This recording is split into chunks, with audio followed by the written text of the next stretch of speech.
Bienvenue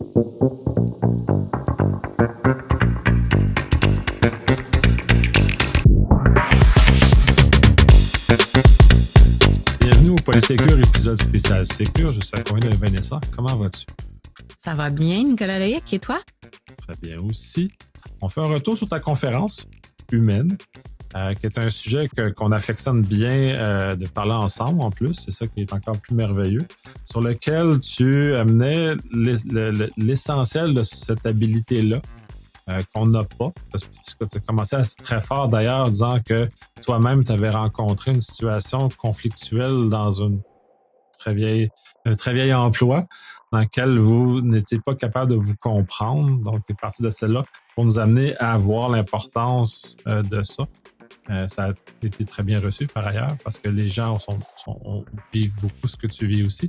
Je vais te laisser amorcer un peu là-dessus, puis je pense que je vais partager aussi mon expérience parce que moi aussi, j'ai été dans un contexte de confrontation entre est-ce que c'est un 6 ou c'est un 9? C'était pas tout le temps clair. On s'entendait pas tout le temps sur cette situation. Oui, tout à fait.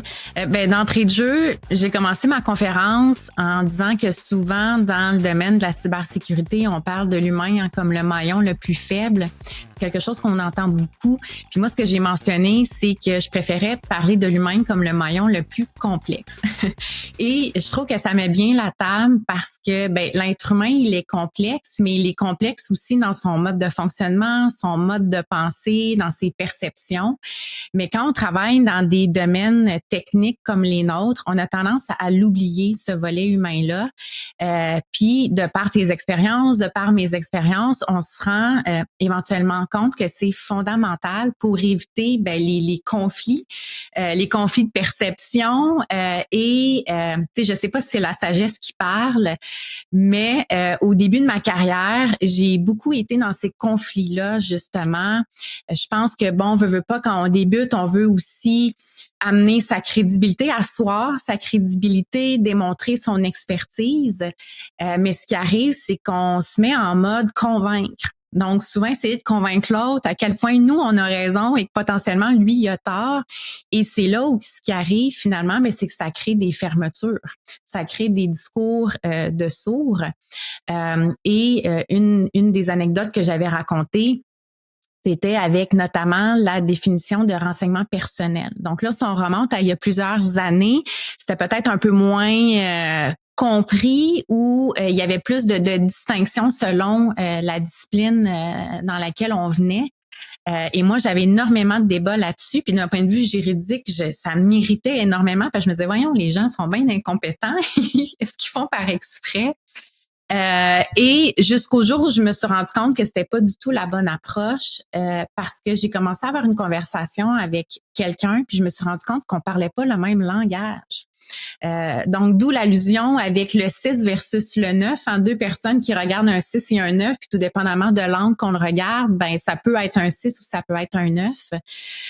Et ce que j'ai réalisé, c'est qu'on prenait pour acquis que les autres avaient les mêmes compréhensions et les mêmes perceptions de nous. Et ça, pour moi, ça a été, je dirais, une grande révélation. Puis à partir de là, mon approche a complètement changé. C'est à partir de là où j'ai commencé à avoir plus d'influence, où j'ai commencé à avoir plus de fluidité aussi dans mes interactions avec les autres. Fait que j'étais plus en mode, je dépense de l'énergie à essayer de convaincre les autres, mais j'étais vraiment en mode, OK, je vais essayer de me rapprocher de l'autre. Je vais essayer de poser plus de questions pour comprendre. Ça a amené des super belles discussions. Oui, absolument. Puis j'aime ça parce que ton histoire est similaire à la mienne. Moi, n'étant pas du côté légal, mais du côté technique. Un peu ce que tu mentionnais, on met beaucoup d'énergie sur notre connaissance technique. On veut se prouver. Puis j'ai fait exactement le même chemin que ça. Donc, je voulais me prouver. Donc, j'étais hyper bon technique. Et conséquemment, j'étais hyper rigide également. Puis là, l'autre devenait un adversaire dans lequel on essaie de gagner et non de construire. Et avec le temps, je me suis rendu compte, un peu comme toi, que c'était pas ça le bonne approche. Parce que le but, c'est pas de gagner. Le but est de construire quelque chose ensemble parce qu'on est embauché par des entreprises, des clients, des choses comme ça, pour construire et non pour gagner sur ses collègues, gagner ces choses. Fait que déjà là, c'est d'amener ça plus loin et dans un environnement technique. Puis c'est pour ça que c'était très intéressant ta conférence dans le contexte du Secure. Technique, on va mettre beaucoup d'énergie, tu l'as dit, sur notre compétence technique. C'est ce qu'on aurait dit à tort, les hard skills, contrairement à ce qu'on parle de l'humain d'un soft skill. Je vais dire peut-être que c'est un soft skill parce qu'on est des êtres mous en termes de chair et c'est pas des machines, c'est pas rigide. Autrement, je trouve que c'est une mauvaise façon de le nommer parce que c'est pas parce que les habiletés humaines c'est un soft skill, c'est très difficile à maîtriser, surtout quand en tout cas, de mon expérience, à partir de mon environnement technique où j'étais en maîtrise, les autres sont mauvais, moi je suis bon, moi je suis meilleur que les autres, puis comme ça, et tranquillement à construire, à me changer, à me transformer, en étant plus ouvert à l'autre, d'essayer d'amener l'autre à parler, d'écouter l'autre et tout ça. C'est pour moi un hard skill d'avoir fait ça, plus que, puis même à la limite, plus que ce qu'on a, les habiletés techniques ont été beaucoup plus simples pour moi de maîtrise parce qu'elles sont plus prévisibles. Et en ce sens, pour moi, l'humain est fondamentalement imprévisible et de réussir à naviguer là-dedans est beaucoup plus complexe que de naviguer dans un environnement technique. Oui, puis tu sais, justement, le mot soft skills, en fait, à travers les dernières années, tend à changer. Donc, il y a de plus en plus d'experts, justement, qui n'aiment pas le mot soft skills et on parle plutôt de power skills. Et là, moi, je trouve justement que c'est intéressant parce qu'effectivement, comme tu le dis, c'est pas quelque chose de mou, c'est quelque chose de complexe, mais qui amène vraiment une puissance, justement, dans les interactions, dans ce qu'on peut accomplir. Puis j'aime beaucoup ce que tu as mentionné de dire on n'est pas des adversaires, puis le but c'est pas de savoir qui va gagner et qui va perdre. Fait que c'est là aussi, je trouve, toute la notion de partenaire d'affaires quand on est en entreprise ou même pour des consultants externes. Tu sais, prendre le temps de s'attarder aussi à cette notion-là, de dire, tu sais, la personne, c'est mon partenaire d'affaires, c'est pas mon ennemi.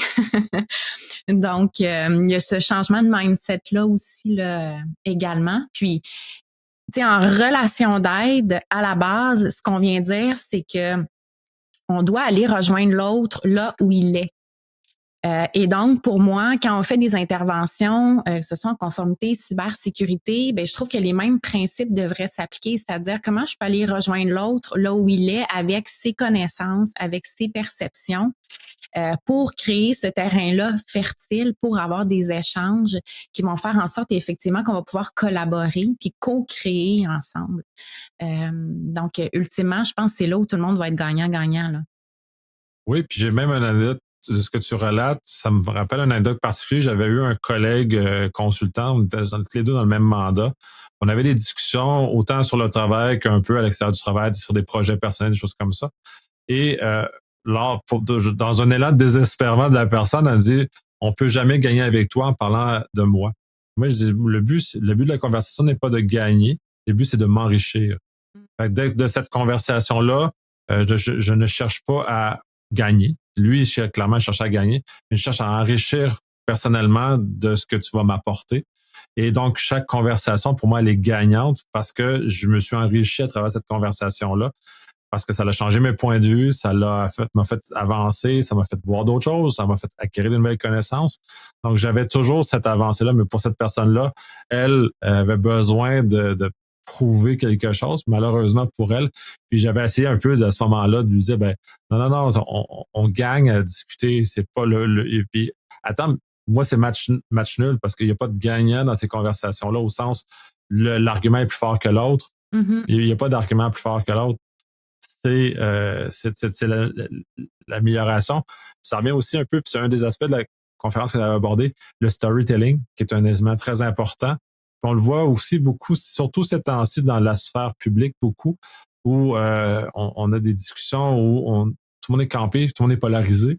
Et on est polarisé parce qu'il y a un camp qui est très fort sur ses chiffres, ceux qui sont les faits sont comme ça, les chiffres, le réel est comme ça, et un camp qui, malheureusement, qu'on maltraite et qu'on traite, on va les dire, dans l'espace public, généralement, c'est attention, les attelles, les conspis, par exemple, eux veulent pas ne pas croire à ce qu'on dit. C'est juste qu'on les aborde avec un angle qui est défavorable à ce qu'ils écoutent, parce qu'on est là avec nos faits froids et tout, et eux ont une histoire à raconter. Et pourquoi sont allés dans cet univers-là? qui, bon, de façon factuelle, effectivement, est toxique, mais il demeure qu'ils sont pas là de tomber pour rien parce qu'il y a quelque chose, il y a un storytelling à ramener et justement de ça. Et ça vient boucler aussi tout le volet des biais parce que ces gens-là qu'on a tendance, ceux qui sont très rigides, ça, ont tendance à dénigrer. Ben, c'est parce qu'ils cherchent un biais de confirmation. Donc, il faut aller aussi combler tout le storytelling et nous ramener à ces éléments-là pour aider à communiquer. Puis on n'est pas obligé d'être d'accord, de partager avec eux autres, mais au moins de communiquer avec ces personnes-là et pas juste de fermer. Parce que balancer des chiffres en face de l'autre ou des faits, c'est fermer la communication. Mm-hmm. Peu importe si l'autre en face est conspicué ou pas, là, on va plus loin. Fait que ça vient fermer. Donc, si on veut ouvrir, puis tu l'avais très bien mentionné, le storytelling est un des meilleures approches que je maîtrise pas, par ailleurs, mais qui aide justement cette ouverture-là.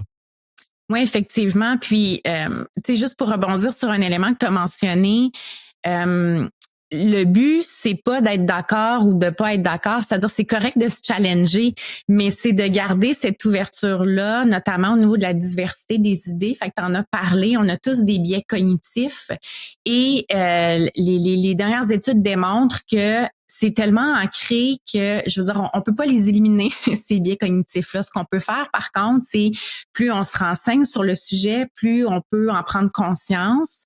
Bien, ça, tranquillement, ça peut venir réduire, notamment les biais cognitifs, mais on peut pas nécessairement les éliminer. Fait que, tu sais, la première étape, c'est aussi de se renseigner là-dessus. Puis, quand on parle de psychologie comportementale, quand on parle de neurosciences, ben encore là, ce que les études démontrent, c'est que l'humain étant ce qu'il est, et là, je fais une petite parenthèse, ça dépend aussi de ce qu'on appelle notre style de communication parce qu'on a chacun des styles. Donc, il y a des styles plus analytiques qui vont mettre peut-être un peu plus de poids sur l'aspect justement des faits, des chiffres. Mais c'est prouvé que l'humain va prendre des décisions basées notamment sur ce qu'il ressent. Fait que le volet un peu émotionnel. Et le storytelling, c'est ça, c'est de dire, dans notre domaine de la cybersécurité, on le sait, là, on n'arrête pas d'amener des tendances, des chiffres, des pourcentages, temps d'hameçonnage, etc. Puis c'est correct, on en a besoin. Il faut un minimum de faits. Mais c'est pas ça qui va faire qu'on va influencer ultimement, c'est l'aspect du storytelling, c'est-à-dire comment on peut aller chercher le volet émotionnel aussi chez les gens, parce que le cerveau, c'est l'émotion qui va faire, qui va s'en rappeler. T'sais. Fait que quand on comprend le fonctionnement aussi de la mémoire, ce qui est démontré, c'est que ce qui va venir ancrer des éléments dans la mémoire, c'est notamment l'émotion qu'on va vivre en tant qu'humain. T'sais. Oui, puis comme personne avec des cheveux blancs maintenant, quand je regarde mon passé, les éléments où je vais avoir des souvenirs sont souvent des éléments où je vais avoir de l'émotion. Je vais rarement avoir des souvenirs d'éléments factuels ou froids. Nécessairement, ça va être les émotions qui favorisent l'ancrage dans ma mémoire de souvenirs. Donc, si je me prends mes souvenirs d'enfance, ben, ça va être des éléments avec une émotion. Ce sera pas froid. Ce qui va être ça. Fait que, effectivement, ça l'aide aussi à rentrer les choses et à ramener. Puis, en ce sens-là, puis c'est mon style a changé aussi, qui était mon style surtout d'écriture, mais et verbal nécessairement aussi, très très froid il y a une vingtaine d'années, à un style beaucoup plus humain maintenant qu'on ramène avec des éléments. Oui, il y a des chiffres, mais les chiffres sont en appui de l'histoire, mais l'histoire prend de plus en plus l'élément principal de la communication pour amener justement on met des images qui sont parlantes. J'avais un exemple cocasse sur le fait de dans le milieu de la santé, puis ça fait longtemps, d'utiliser les éléments technologiques de la télémétrie qu'on utilise, ben on l'a en santé aussi. Fait que je parlais à des professionnels en santé, ben c'est comme les vitaux qui sont remontés, ben on a des vitaux sur les équipements technologiques de la même nature. Donc on les surveille, puis s'il y a une déviation, comme pour l'humain, on va agir de la même façon. D'adapter notre vocabulaire dans le contexte qu'on est encore plus important. Puis donc, dans le storytelling, d'arriver à dire, OK, ben c'est ça les outils qu'on a parce que on est dans un domaine, dans votre domaine, mais voici les mêmes éléments qu'on peut rattacher, de trouver le lieu commun. Puis ça, je fais énormément l'effort d'aller chercher chez l'autre son histoire, son vocabulaire, ces éléments versus d'imposer mes chiffres techniques et ainsi de suite. Oui, puis tu l'as mentionné, oui, ça demande un certain effort parce que c'est de sortir de son propre référentiel, de ses propres réflexes. Souvent, c'est du temps idéalement qu'on veut prendre en amont. Mais ce temps-là, pour moi, c'est du temps qui est, là, je sais pas fois combien, mais le temps qu'on met, on le regagne justement dans la fluidité, dans le fait que ça crée de l'ouverture. Donc, c'est vraiment quelque chose. C'est un peu ça le but de ma conférence, c'est de sensibiliser les gens à prendre le temps de mettre ça de l'avant, d'aller se former. Tu l'as mentionné, c'est pas nécessairement naturel, c'est pas si facile que ça. C'est un peu flou, mais ça vaut vraiment la peine. Ouais, ben c'est difficile. L'humain est complexe, puis tu le dis très bien, puis on a tendance à résumer ça à des affaires, surtout les gens techniques. On est habitué avec les machines, c'est prévisible. Les comportements sont prévisibles. On arrive avec l'humain, c'est pas prévisible. Mais c'est parce qu'on n'a pas pris le temps de l'étudier. On n'a pas pris le temps d'établir les éléments qui sont fondamentaux pour l'humain, à mon sens. Et tu disais, oui, former, ben oui, effectivement, je me suis fait, comme toi, j'ai pris un axe de formation personnelle. Puis là ça a l'air un peu kitsch, c'est un peu comme ça. Tu disais que quand tu avais commencé, quand c'était pas populaire, le yoga et la méditation. Et effectivement, c'est d'arriver dans un contexte, mais c'est pas des sciences molles, c'est pas des éléments mous, c'est des habiletés très complexes à apprendre. Ça prend des années à maîtriser. Il y a rien de simple dans tout ça, mais ça l'a tellement m'a ouvert les yeux personnellement sur ce genre de choses-là. D'apprendre à mieux communiquer, d'être capable d'établir des liens avec les autres. Professionnellement, c'est super payant là, de cette capacité-là d'être à l'écoute, puis puis c'est drôle parce que j'ai eu cette notion-là d'un client à un moment donné. Il dit ouais, c'est comme une séance de psy, mais dans le réel, ça fait oui, c'est effectivement c'est un peu ça, puis ça fait longtemps qu'on me l'a fait référence celle-là. C'est revenu, j'ai réentendu récemment, mais c'est ce genre de choses-là où on est là juste dans un mode d'écoute actif avec l'autre, puis là, le faire parler juste avant. Puis là, ensuite, le contenu technique, les besoins vont apparaître et tout va se mettre en œuvre. Ça a l'air lent dans certains regards. Puis pour certains, puis j'ai déjà été dans ces chaussures-là, de trouver ça trop long. Oui, mais viens, dis-moi ce que tu veux, on va le régler vite.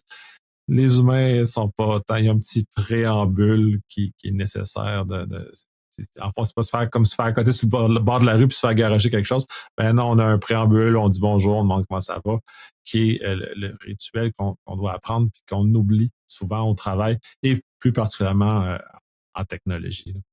Oui, puis mais tu sais, encore une fois, le préambule qu'on prend ou ce départ-là plus lent, souvent on gagne quand même en efficacité au fur et à mesure qu'avance le projet. Tu sais. Donc au début, on s'en rend pas compte, mais souvent on s'en rend compte après que ben ça nous a permis de mieux cibler le besoin. Tu sais, le fait d'être en mode écoute active, de poser des questions, ça nous arrive tous, je pense, dans notre domaine que le client nous arrive en disant ben c'est ça mon besoin, c'est ça la solution que je veux. Puis finalement, on se rend compte que c'est pas tout à fait ça son besoin. Non, mais ça, toi aussi, tu l'as vécu largement, mais c'est largement la première chose que je fais, je veux telle chose. C'est OK. C'est qu'est-ce que tu veux faire? Où tu veux aller? C'est quoi tes éléments qui te sont importants pour toi? Ça, dans un contexte d'une demande pure technologique ou dans un contexte cyber, quand il y a des gens qui disent, ouais, je veux tel outil technologique, je dis, OK, qu'est-ce que tu as peur? C'est quoi tes inquiétudes? Puis là, on va commencer par regarder tes inquiétudes. Ensuite, on va développer l'outil, on va sélectionner les éléments qui sont propices à toi. Donc, tu vas faire un meilleur usage pour le client, un meilleur usage ou le demandeur de son temps et de son argent sur quelque chose qui va vraiment le rassurer puis qui a un effet réel que d'acheter le dernier gizmo à la mode ou ce que son beau-frère lui a dit qu'il faudrait qu'il aille ou peu importe ce qu'il en est, ou il a éveillé la peur aussi. Puis d'ailleurs, c'est le fun de la peur parce qu'en cyber, on l'a beaucoup utilisé. C'est de l'émotion, mais c'est pas de l'émotion positive. Ça en faisait référence aussi à un segment dans ta présentation. Puis là, je rebondis, là, je suis un peu aléatoire, là, mais sur le volet de la peur, parce que c'est largement utilisé, mais c'est pour moi, de mon expérience, c'est toxique à long terme. Puis même à moyen terme, c'est très toxique. On va avoir une action immédiate, oui. mais on n'aura pas construit le lien. Puis ça, j'aime ça t'entendre un peu là-dessus de ton expérience, puisque ce que tu as pu. Ouais, ben la peur, faut faire, ben là, faut faire attention. Ce que je veux dire par là, c'est que ben la peur, ça nous met en mode survie en tant qu'humain. Fait que c'est ce qui fait souvent qu'on paralyse, puis c'est prouvé que la peur génère le stress, qui fait en sorte que notre mode de décision il fonctionne pas de la même façon. Fait que notre cerveau est vraiment affecté par toute la réaction biochimique de la peur. Fait que, tu sais, en cybersécurité, souvent, c'est des éléments qui peuvent amener la peur. Donc, il y a un juste milieu à trouver. Puis ce dont j'avais parlé, c'était lorsque on veut, par exemple, influencer des gens. Encore là, au niveau des biais cognitifs, au niveau du fonctionnement du cerveau, un des éléments en lien avec la peur, c'est de dire que l'humain va davantage trouver la perte comme quelque chose de, tu sais, qui génère une émotion plus forte. Donc, souvent, si on veut amener des gens à adhérer à une idée, ben c'est davantage de mettre l'emphase. Ben si les gens vont pas de l'avant, voici potentiellement les pertes ou ce que vous allez manquer, versus souvent on a tendance à mettre l'accent sur les bénéfices. T'sais, voici ce que vous allez gagner, par exemple, si vous faites affaire avec moi. Donc ça a été démontré, ça a été prouvé. Fait que c'est-à-dire que l'influence va être plus grande si on met plutôt de l'avant la perte. Mais le bémol que je mettrais, c'est qu'il y a quand même une façon de l'amener, parce que si on amène trop les gens dans la peur, ben là, c'est contre-productif, parce que on va amener les gens dans un niveau de stress, puis là, le mode décisionnel sera plus aussi efficace. Fait que, c'est des mini-éléments, puis encore une fois, qui sont simples mais complexes. C'est là de dire, OK, il est où le juste milieu entre, je parle potentiellement des pertes sans créer non plus la panique. Donc, c'est notamment un des éléments que j'avais abordé là, dans la conférence. Oui, c'est comment qu'on va framer la mise en contexte, puis comment on véhicule le message pour arriver à l'objectif. Moi, j'ai fait un bon tour de ta présentation. Est-ce que des éléments que tu aimerais rebondir qu'on n'a pas creusé? Ben, ça serait peut-être plus, je te dirais, un mot de la fin. Tu sais, justement, les gens peuvent se poser la question, ben, par où commencer, là, c'est bien beau, mais qu'est-ce que je fais avec tout ça? Puis, moi, je trouve que dans notre domaine, tu sais, les gens que j'ai rencontrés, un des points en commun, je trouve que c'est notre curiosité. Tu sais, on est dans des domaines où la technologie évolue, on travaille avec des gens qui viennent de différents backgrounds. Je trouve que la curiosité, c'est quelque chose qui est assez commun. Je dirais partez de ça, dans le fond. Fait que si vous êtes curieux sur comprendre les nouvelles technologies, curieux parce que vous voulez aller creuser davantage votre expertise, ben c'est cette même curiosité-là qui va vous permettre justement d'avoir l'ouverture dont on parlait. Donc, quand on parle de réduire l'écart entre nous et une autre personne, ben pour moi, c'est d'avoir cette curiosité-là, de se dire, OK, la personne en face de moi, je suis curieuse de savoir qu'est-ce qui fait, par exemple, qu'elle pense comme ça, qu'est-ce qui fait qu'à la suite de ce que j'y ai mentionné, ben, elle n'est pas en accord. Fait que d'avoir la curiosité, déjà là, je trouve, ça nous met en mode ouverture plutôt qu'en mode, soit de se sentir attaqué. Donc, ça serait le petit truc que je donnerais. Un petit truc de la fin. Excellent, oui. Puis tu as mis des mots sur ma façon normale d'agir avec l'autre, de me poser des questions sur l'autre et pourquoi là, il pose le geste et ainsi de suite. Donc, de m'amener dans un questionnement et ça facilite le fait de se mettre dans les chaussures de l'autre d'ailleurs. Cette curiosité-là d'arriver avec ça. Je te remercie énormément. C'était très agréable de te revoir cette année au Sécure. Puis j'aime toujours ces échanges-là, post-événement, justement, qu'on peut aller un petit peu plus loin par rapport à ce que tu as présenté. Et merci infiniment. Merci.